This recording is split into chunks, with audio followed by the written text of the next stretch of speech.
तारकपुर गांव के एक घने जंगल के बीच एक रहस्यमय गुफा थी, जिसके बारे में गांव के लोगों ने सिर्फ सुना ही था, पर आज तक जंगल के उस हिस्से में कोई गया ही नहीं था। उसी जंगल में एक तोता रहता था। वो आम तोता नहीं था, वो सिर्फ उसी इंसान को दिखाई देता था जिसके मन में किसी तरह का कोई लालच ना हो, पर वो जंगल में हर आते जाते इंसान को देख सकता था। आज तक किसी ने उसे देखा नहीं था, इसलिए कुछ लोग मानते थे कि वो बस एक कहानी है। सच क्या है, आज तक किसी ने जानने की कोशिश ही नहीं की। गांव में अर्जुन नाम का एक युवक रहता था, गरीब लेकिन साफ दिल वाला। माँ कुछ साल पहले ही गुजर चुकी थी। अर्जुन के पिता गांव के अमीर आदमी सज्जन की हवेली में मेहनत मजदूरी का काम करते थे। क्या बात है भाई हरीश, आजकल तुम काम ठीक ढंग से नहीं कर रहे। चंदू बोल रहा था कि काम के बीच आजकल तुम आराम बहुत करने लग गए हो। देखो, अगर तुमसे मेहनत मजदूरी का काम नहीं हो रहा तो बता दो, मेरे पास काम करने वालों की कमी नहीं है। पर काम करते समय अगर कोई आराम करे तो वो मुझे तनिक भी पसंद नहीं है, समझे? नहीं मालिक, ऐसी बात नहीं है। वो बस मेरी तबीयत कुछ दिनों से ठीक नहीं थी। आप चिंता मत कीजिए, मैं आगे से पूरा ध्यान रखूंगा। पर मालिक, मुझे काम से मत निकालिएगा। मालिक, मैं आराम चाहे करता हूँ, पर अपना काम सारा खत्म करके ही घर जाता हूँ। ये सब मुझे नहीं पता, मुझे सिर्फ मेरे काम से मतलब है। जैसा मैं कहूँ वैसा ही करना पड़ेगा। अब जाओ यहाँ से। मालिक, आज अगर कुछ पैसे मिल जाते तो आपकी मेहरबानी होगी। घर में राशन खत्म हो गया है, मेरी दवाई भी खत्म हो चुकी है। थोड़े पैसे दे दीजिए मालिक। मैं आपको विश्वास दिलाता हूँ कि आज के बाद आपको कोई शिकायत का मौका नहीं दूंगा। बस मुझे थोड़े पैसे दे दीजिए। पैसे किस बात के? हाँ, पहले इस महीने का काम खत्म करो, उसके बाद पैसे लेकर जाना। यहाँ कोई मुफ्त का भंडारा नहीं लगा रखा। जब जी किया पैसे लेकर चले गए।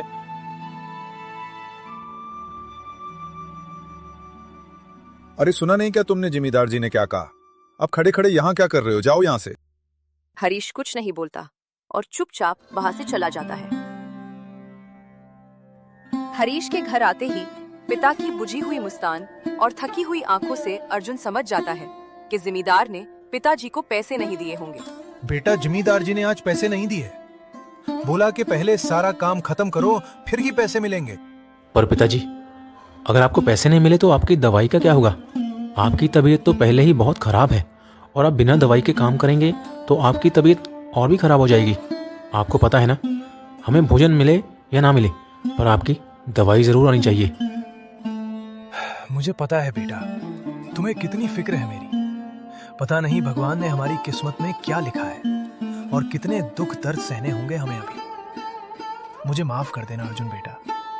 बाकी लोगों की तरह मैं तुम्हें एक अच्छी जिंदगी नहीं दे पाया। शायद यही हमारी किस्मत है बेटा। आप ऐसा क्यों बोल रहे हैं पिताजी? आप चिंता मत कीजिए। अगर भगवान ने हमारा साथ दिया तो एक दिन सब कुछ ठीक हो जाएगा। और हाँ, मुझे आपसे कोई भी शिकवा नहीं है पिताजी। अगर आप मेरे साथ हैं तो हम सब मिलकर इस मुश्किल घड़ी का सामना करेंगे और एक दिन सब कुछ ठीक हो जाएगा। हाँ, मुझे इस बात की बहुत खुशी है बेटा कि तुम मेरे बेटे हो। चलो, घर में कुछ चावल पड़े हैं, आज उन्हें बनाकर खा लेते हैं। कल भगवान के भरोसे छोड़ देते हैं।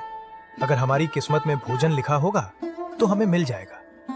आज जो है उसे ही बनाकर खा लेते हैं। दोनों घर में कुछ पड़े हुए चावल बना लेते हैं, पर अब घर में राशन पूरी तरह खत्म हो चुका था।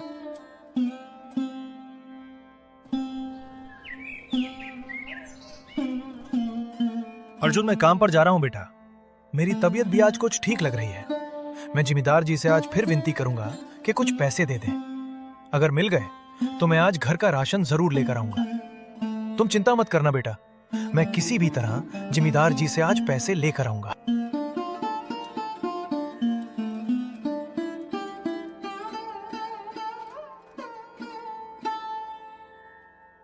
पिताजी की तबीयत चाहे ठीक हो चुकी है, लेकिन मुझे उनकी मदद करनी चाहिए। हाँ, मैं आज ही जंगल में जाऊंगा और लकड़ियां काटकर उन्हें बाजार में बेच दूंगा। यही ठीक रहेगा। अर्जुन अपनी कुल्हाड़ी लेकर जंगल में लकड़ियां काटने चला जाता है। जंगल में जब अर्जुन लकड़ियां काट रहा था तो वही तोता अर्जुन को देख रहा होता है। अर्जुन लकड़ियां काटकर उन्हें बाजार में बेचने के लिए चला जाता है।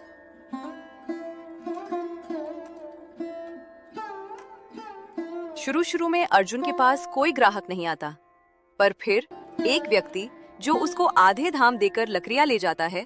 अर्जुन के पास कोई और चारा नहीं था, घर में अनाज खत्म था, इसीलिए जो मिला अर्जुन उसी से ही खुश था। हरीश फिर खाली हाथ घर लौटता है, निराश और परेशान।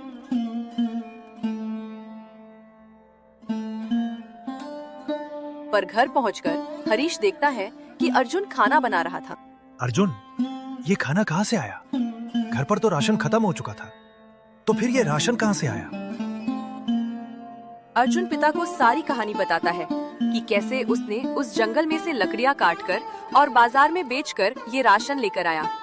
बेटा, मैंने जिमीदार जी से हाथ जोड़कर विनती की, पर उन्होंने पैसे नहीं दिए। पर मेरे होते हुए तुम्हें ये सब काम करने की जरूरत नहीं है अर्जुन।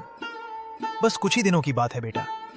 जिमीदार जी से पैसे लेकर मैं सब ठीक कर दूंगा, पर तुम उस जंगल में लकड़ियां काटने दोबारा मत जाना। वो जंगल बहुत रहस्यमयी है बेटा, उसके आसपास भी मत जाना। अगर तुम्हें कुछ हो गया तो मेरा क्या होगा? पिताजी, बस मैं तो आपकी मदद करना चाहता था। मुझे लगा अगर जिम्मेदार ने पैसे नहीं दिए तो आपकी दवा तो क्या, खाना भी नहीं मिलेगा, और बिना खाने के आप काम कैसे करोगे? दवाई के बिना फिर भी आप काम कर लोगे, लेकिन अगर आपको भोजन नहीं मिला तो आपकी तबीयत और भी खराब हो जाएगी। इसलिए मैंने ये सब किया पिताजी। पर फिक्र मत कीजिए, अगर आप चाहते हैं कि मैं उस जंगल में ना जाऊं तो आगे से मैं उस जंगल में नहीं जाऊंगा। चलिए, अब खाना ठंडा हो रहा है, खाना खाते हैं। दोनों मिलकर खाना खाने लगते हैं।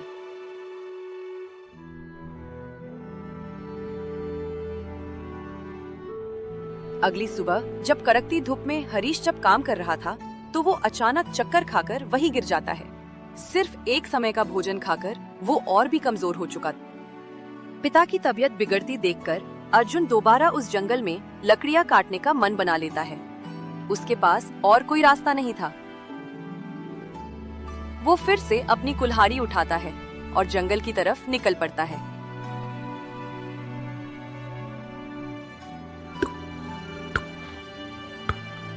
जंगल में जब अर्जुन लकड़ियां काट रहा था तो वही तोता अर्जुन को देख रहा था।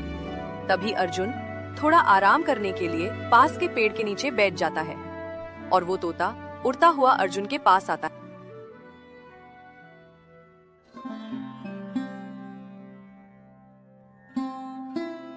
अर्जुन, सब ठीक हो जाएगा। अच्छे कर्म करोगे तो फल हमेशा अच्छा ही प्राप्त होगा। भगवान हमेशा अच्छे इंसानों की ही परीक्षा लेते हैं।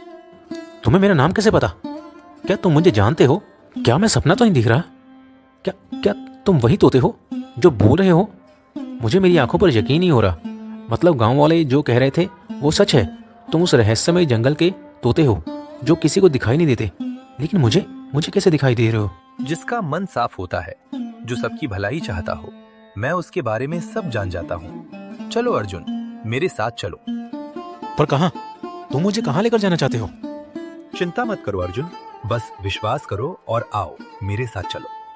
अर्जुन उस तोते के पीछे पीछे चला जाता है।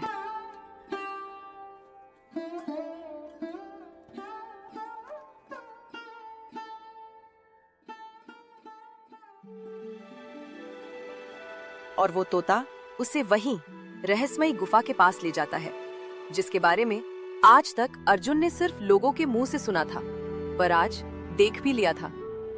वो गुफा दिखने में काफी डरावनी थी। डरो मत अर्जुन, अंदर चलो।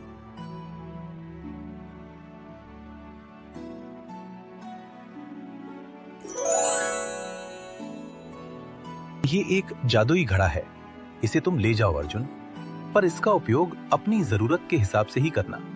जो इंसान इसका उपयोग लालच के लिए करता है, उसको ये घड़ा उसके कर्मों का फल हमेशा देता है। पर यह घड़ा मैं कैसे ले सकता हूँ? माफ करना, मैं तुम्हें निराश नहीं करना चाहता, पर मुझे लगता है कि मैं इस घड़े के लायक नहीं हूँ, इसलिए मैं ये घड़ा नहीं ले सकता। ये तुम तय नहीं कर सकते अर्जुन, किस्मत ने तुम्हें चुना है। अपने पिता के बारे में सोचो अर्जुन, अभी तुम्हें जिंदगी में बहुत कुछ करना है। ये घड़ा उसी मोड़ पर तुम्हारी मदद करेगा, पर ध्यान रखना, जैसे ही ये किसी बुरे इंसान के हाथों में आएगा, ये उसी वक्त इस गुफा में दोबारा वापस आ जाएगा। जाओ अर्जुन, लेकर जाओ इसे। अर्जुन उस तोते का धन्यवाद करता है, उस घड़े को लेकर उस गुफा से चला जाता है।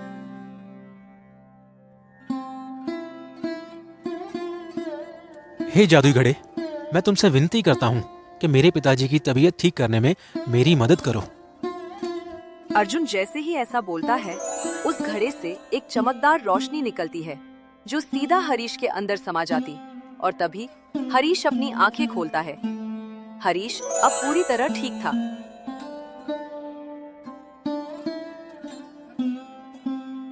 अर्जुन, ये क्या कर रहे हो तुम बेटा?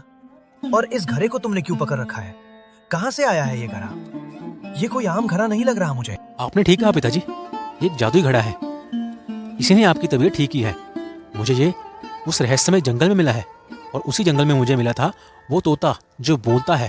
हाँ पिताजी, वो तोता और ये जादुई घड़ा, ये सच में कहानी नहीं, एक सच में असलियत है जो मैंने खुद देखी है अपनी आंखों से। हाँ, मैं बिल्कुल ठीक हूँ। अब मुझे काफी अच्छा लग रहा है। ऐसा लग रहा है जैसे मुझे कुछ हुआ ही नहीं था। पर ये क्या बोल रहे हो अर्जुन तुम? कैसा जादू? किसकी बात कर रहे हो तुम? फिर अर्जुन सारी कहानी अपने पिता को बताता है कि कैसे उसे वो तोता मिला और कैसे वो उसे उस रहस्यमय गुफा में लेकर गया, और ये जादुई घड़ा दिया जिसकी मदद से आज उसके पिता की तबीयत ठीक हो गई है। ये तो सच में कमाल हो गया। पूरी जिंदगी जिस जंगल के बारे में सिर्फ सुना ही था, उसकी कहानी का असली पात्र तो तुम निकले बेटा। हे भगवान, आपका लाख लाख शुक्र है जो तुमने हमारी दुख भरी जिंदगी को ऐसे रोशन कर दिया। अर्जुन बेटा, ये तुम्हारी अच्छाई का ही फल है। अब अर्जुन अपनी जरूरत के हिसाब से घड़े से जो चाहता वो मांग लेता था, पर लालच बिल्कुल नहीं करता।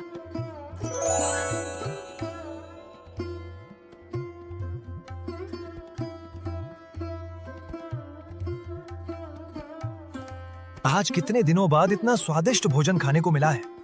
हे भगवान, आपका लाख लाख शुक्र है। अब सब ठीक हो जाएगा पिताजी। अब हम खुद की जमीन लेंगे और उस पर खूब मेहनत करके खेती बाड़ी करेंगे, और इस घड़े की मदद से हम उन गरीब और जरूरतमंद लोगों की मदद करेंगे।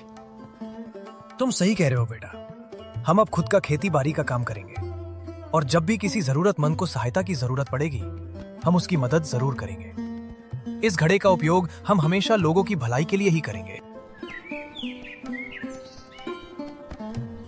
कुछ ही दिनों में हरीश उस जादुई घड़े की मदद से अपनी खुद की जमीन भी खरीद लेता है।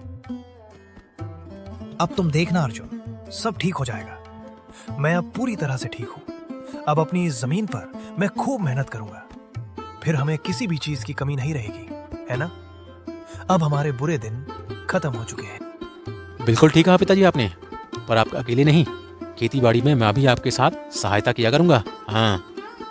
तभी जिम्मेदार सज्जन सिंह को भी खबर हो जाती है कि हरीश ने अपनी खुद की जमीन खरीद ली है। ये मैं क्या सुन रहा हूँ चंदू? क्या सच में उस हरीश ने अपनी खुद की जमीन खरीद ली है? कल तक तो मेरे पास पैसों के लिए भीख मांगता फिर रहा था, और आज एकदम से उसके पास कौन सी सोने का अंडा देने वाली मुर्गी हाथ में आ गई जो इतनी जल्दी जमीन भी खरीद ली। हाँ, दाल में कुछ तो काला है। लग तो मुझे भी रहा है मालिक, पर आप चिंता मत कीजिए। चंदू के होते हुए आपको फिक्र करने की जरूरत नहीं है। मैं आज ही पता करता हूँ कि आखिर उस फटीचर के हाथ ऐसा कौन सा चिराग लगा है जो इतनी जल्दी उसके पास इतने पैसे आ गए।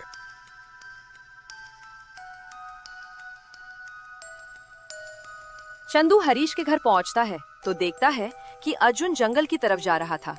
चंदू भी उसके पीछे पीछे चल पड़ता है। अर्जुन के जंगल पहुंचते ही वो तोता अर्जुन के पास आकर बैठ जाता है।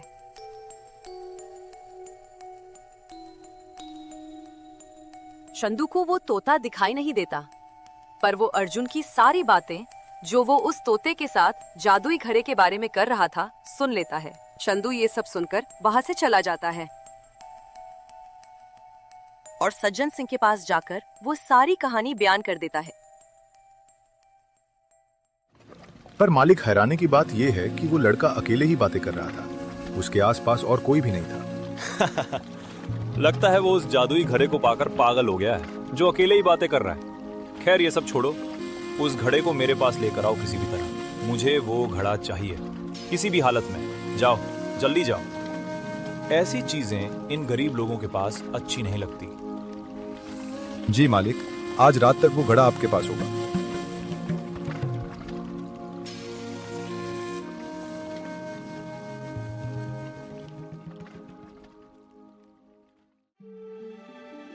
और जब रात को अर्जुन और हरीश सो रहे थे तो चंदू चुपके से उनके घर आता है और उस जादुई घड़े को चोरी करके ले जाता है।